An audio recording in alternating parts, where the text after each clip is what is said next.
Richard, you can follow directions well, right? Alright, well Richard's going to show you how to put these on. By pulling the bottom part of heart, just grab the ends, fall apart. Place that second part over your head.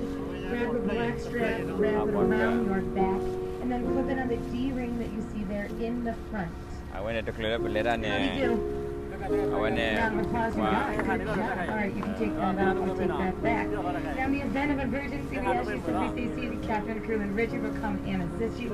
Our newest crew member today. Thank you. Thank So you. life jackets are located in these large white bins. They're labeled adults and children. Alright. Also, another Coast Guard regulation is smoking. There's no smoking allowed on the vessel. So no cigarettes, no cigars, no vaping. So I'm going to take a minute to introduce the crew to you. I know you've seen some of us as you've been getting on the vessel here. My name is Tracy. I'm your tour guide. Driver Alfred is Captain Mike. Let's give him a round of applause. I see some other captains on board as well. And Eliza's down in the concession. She's our most important crew member down there because she's got that fully licensed New York State bar, draft beer, craft beer, mixed drinks, strawberry slushies for the kids. We can throw some alcohol in your cup and make an amazing drink for the adults as well. Popcorn, pretzels, nachos, hot dogs, books, souvenirs, magnets, anything you may find, you can go down there and check it out. Now, restrooms are located on either side of the concession, not gender specific. We do have garbage cans located throughout the vessel because we want to keep our boat clean. It's a beautiful St. Lawrence River. The benches on this top deck, folks, they're not bolted down. I hope you didn't find out the hard way. Please be careful when you stand up and sit down. Don't lean too heavily over the railing, as well as no unattended children. So wherever your child goes, you need to go with your child. Make sure you have those sea legs on when you walk through the vessel and hang on to the railings because we're on a vessel subject to wake and wave.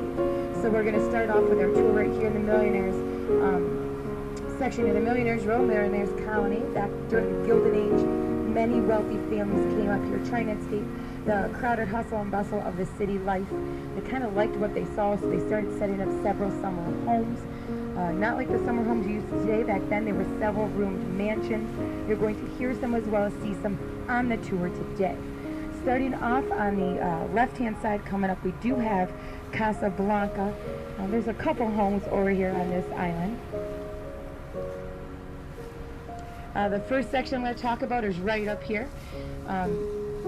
See, Nathaniel Strauss and Abraham Abrams purchased this section of the island for $100. Had identical cottages built, the Olympia and the Valora, because they were best friends who married twin sisters. They like the same of everything. If you're still looking for that second home, folks, you're not going to see it.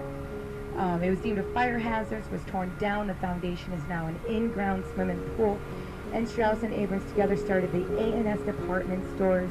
Would anyone like to guess what they're known as today? I'll give you a hint. Starts with an M and ends with a Y. Macy's, very good. Next we have Casablanca, which translates from Spanish to English to, who knows? White House. Yes, our very own here in Alex Bay. Now you can rent this out for reunion, wedding receptions. It once was a lot smaller. It was, originally owned by Sarah Marsh, who sold it to the highest bidder, which was Louis Marks. He made his fortune of Cuban sugar and tobacco. He was a plantation owner. It's now owned by the Amsterdam family. They also own the multi-million-dollar Curry Mansion in Key West, Florida. They reside there during the winter season. It's an amazing bed and breakfast. Now, along the seawall, there's some statues over here put in by Miss Marsh to try to scare away those evil spirits coming in from Canada. Not like ghosts, goblins, and ghouls, mostly like the alcohol spirits, because during this time America was going through Prohibition, which made alcohol illegal. They painted the eyes and mouths red. They hung lanterns in those mouths, so when the eyes shone red, it let the rum runners know when it was safe to transport alcohol over. The last home coming up on this island is Windley Lodge, purchased by Fred and Nellie Frazier. They love this certain location because it's across from their favorite golf course. They did hire Gagin and Gagin from Syracuse, New York to design the home, as well as the Garlick brothers of Alexander Bay to build the home.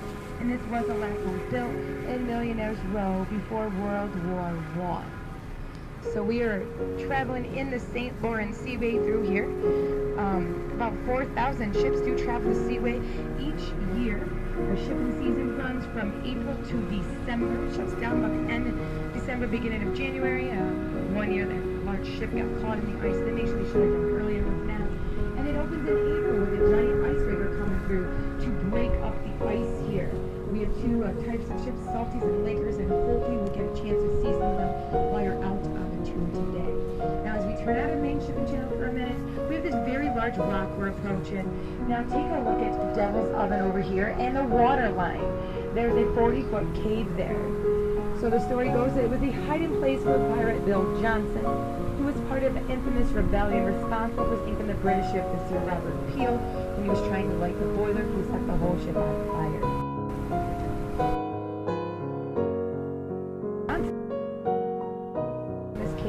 For 3 days and 3 nights. Now each day she went into town, she grabbed some supplies as well as news of the day. On her final run over though, they were spotted by authorities and they were arrested. And Johnson served a year in prison and then he got a presidential pardon. He was made to man Rock Island Lighthouse on the American Narrows tour. You can check that out as well as the location of where he sank that ship by Castle May.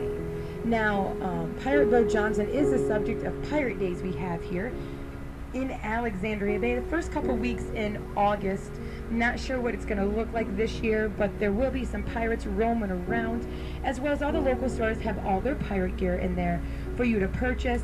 You can check that out and you can join some of them. He actually did slip on the rock at the age of 82 over at the lighthouse where he passed.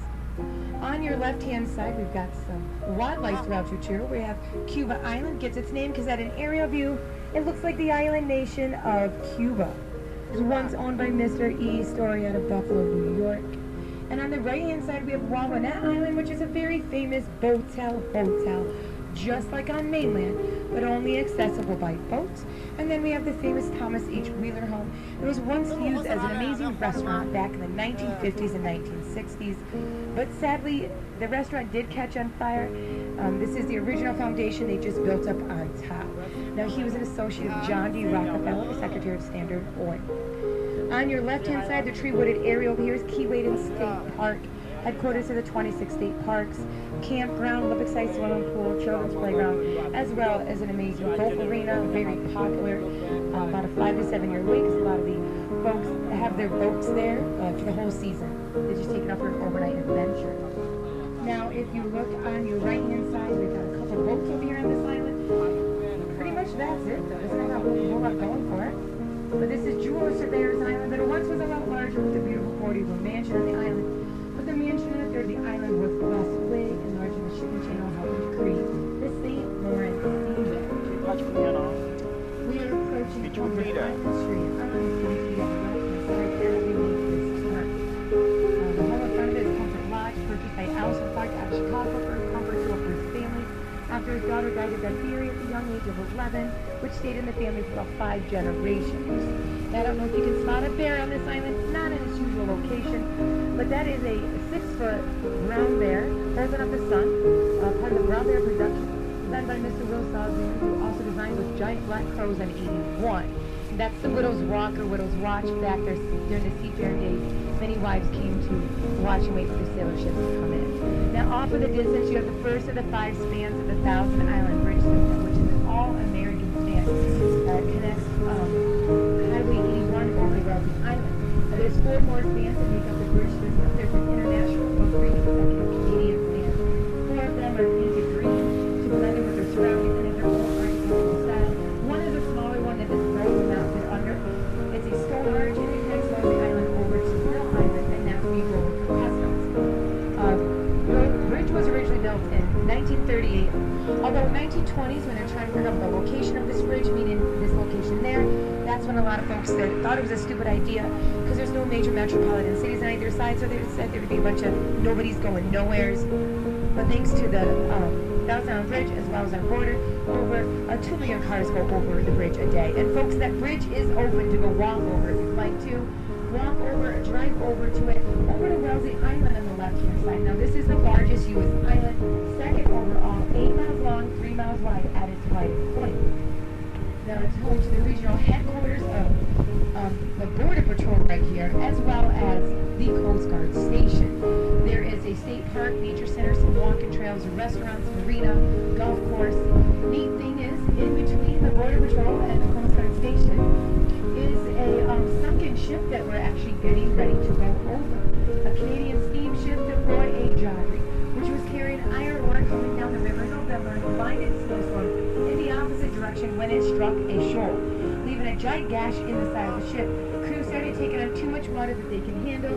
When that happened, they had to evacuate and swim over the Coast Guard station that you see here on the left-hand side. They climbed right up on this dock, watched the ship sink at a record time with its light still on. No crew members lost their lives during the sinking of the ship, with some of the divers not really familiar with the area sadly did. We do have a dive shop on Route 12. Check that out. Now the distance of that ship in the lodge all the way over the Coast Guard station. Now being the main 150 feet, that's really strong current and kind of cold. Master 5-star dive. Check out this amazing story. Hopewell Hall, which sits on Rosley Island, done by the Italian masons, brought over by Mr. George Bolton himself when the construction of the castle stopped. They didn't have plans. This is originally owned by William Browning, who manufactured the uniforms for the Union Army during the Civil War, which was later purchased by Mr. George Bolton, present for his daughter Clover. You guys get for your wedding present. Did it look like that? And it just sold actually about a couple months ago. It was for sale for a couple summers. Next we have the Pullman Island, once owned by George Pullman, who invented the sleeper-style rail car. There was also a castle on the island called Castle West. Sadly though, it was torn down because there was a tax dispute with the town. You can rent out that island, and Mr. Pullman was friends with the president, Mrs. Grant, and he invited him up here from time to time to hang out with him and enjoy the beautiful river. In the opening, there is more of an island over that road. Across that road there is the golf course, there's the arena, the country club there.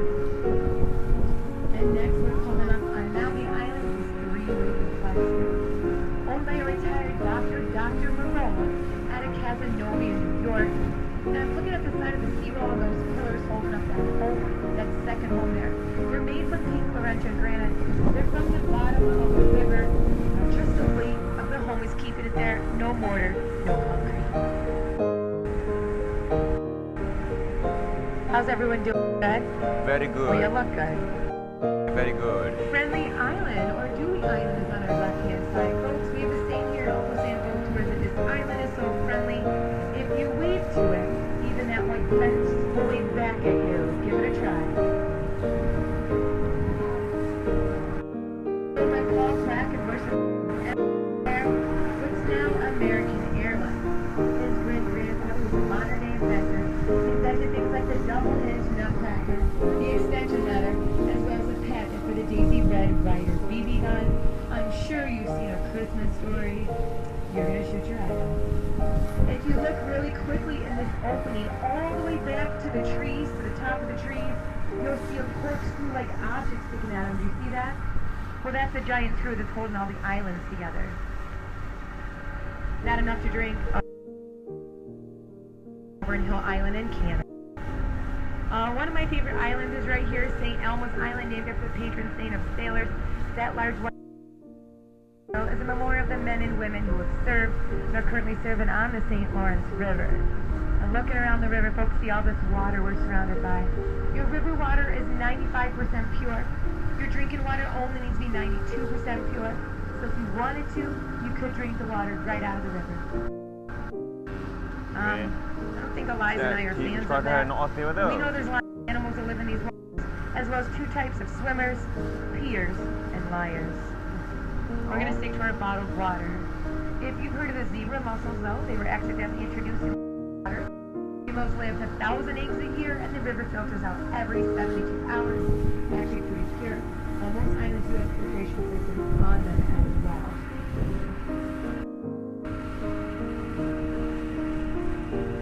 Looking around the islands, if you're not seeing any telephone poles or wires connecting them, are you also wondering how they get their electricity?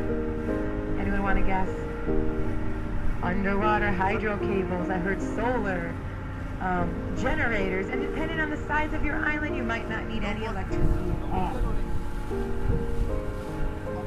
Qualifications in islands, you get water for 365 days a year with one limit tree and one limit plane ladder. Now, Mr. George Bolt, as we approach Castle Island, which is the highlight of our tour, had a second love of his life, his mother-in-law, and he thought there was just not enough room for her to stay at this very large castle. So coming up on your left-hand side, you're going to see a little small island and a home called just room enough. He built that for his mother-in-law. that door and those windows over there, how about you? They lead directly and rather quickly to the freezing cold St. Lawrence River. So we heard choose a frequent sleepwalker. What a guy. Today it is owned by a family in Augsburg. In the distance via the yacht house, you're going to get to see two views of it. You can upgrade your ticket and tour that yacht house for several feet at Roll Castle. Now just steamships as now, the first structure is the entrance. There's the Arch of Honor where all the boats would greet their guests upon arriving at the castle. Next we have the Altar Tower Children's Playhouse or Sandcastle. In there you would have found a two-lane bowling alley, billiard room, library, as well as small theater, temporary living quarters for the boats during the construction of the castle, the only building. The castle itself, folks, is 6 stories tall with 127 rooms, 22 fireplaces, 24 bathrooms, 365 windows, one for every day of the year. Castle's got an in-ground swimming pool. It's got Otis elevator helping make you to the top. A lot of the rooms have been redone, refurnished, ready for viewing with a video, gift shop inside. Through these windows here, that's an electronic toy system. You can change your luggage. What you got on? Without anyone seeing a thing. That tall structure is the dove for the Henry George House with an exotic bird there. And if you check out those wood statues, that's the Italian Gardens, where many brides come to say, I do. This last stone structure would be the pump house power.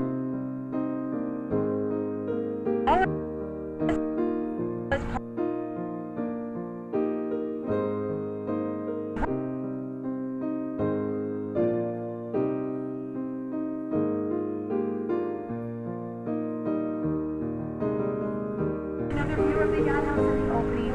They have their own shuttle. They can shuttle you from the yacht house over to the castle for just a little extra fee there, folks. You can check that out as well. So if you haven't purchased tickets but you would like to visit the castle today, you can still do so. You can purchase tickets right on the dock. They are $11 for adults, $8 for children, 4 and under admitted, free, self-guided, and the castle will be open to 6:30 this evening. So it's a little as long as you would like to. Now I'm going to give you just a little history of the castle. So Mr. George Bolt, who was a German immigrant, traveled his way across the North Atlantic at the young age of 13, working his way over on a steamship, landing in New York City, worked as a dishwasher for many years until he made his way up to a very powerful business manager there, hotel manager. And he met another gentleman there who introduced him to his daughter. Her name was Louise. For the two of them, they fell in love. Responsible for the war as well as the Belford Stratford in Philadelphia. Mr. Bolt fell in love with this island, so he purchased it from the congressman at that time, which was Congressman E.K. Hart. While doing that, he did two things. He had the spelling of the name changed from H-A-R-T to H-E-A-R-T, and he also had parts of the island bossed away to resemble a heart you could see from an aerial view.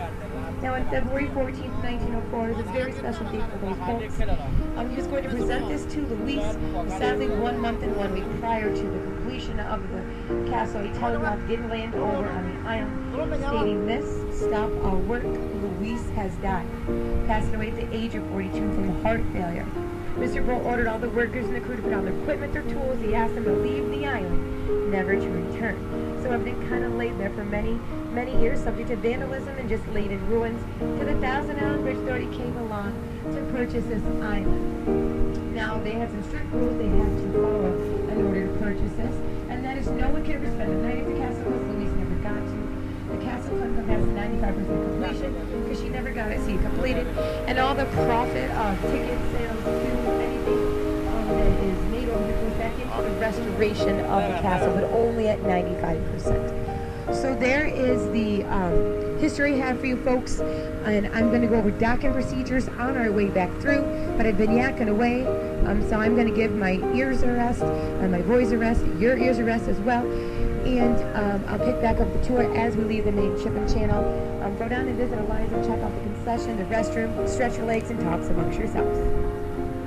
We do have a ship coming in the distance, so we'll keep an eye on that as well.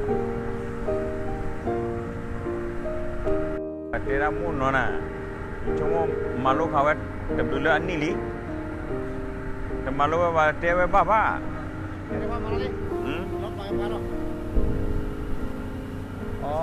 nó kết là nó kết là nó kết là nó kết là nó in rồi đấy à nó kết là qua đây hallelujah kết là phó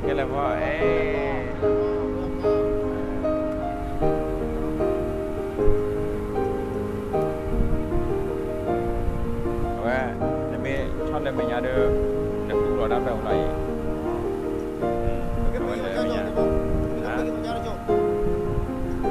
mình chơi bồi à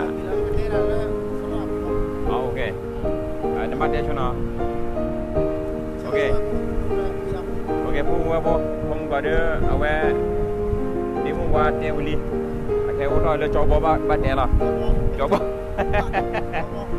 aku nak chơi cho dia dah awak nak tu cukup dia awak ni hana curi ope awak nak coba ke dia ke okey besok amen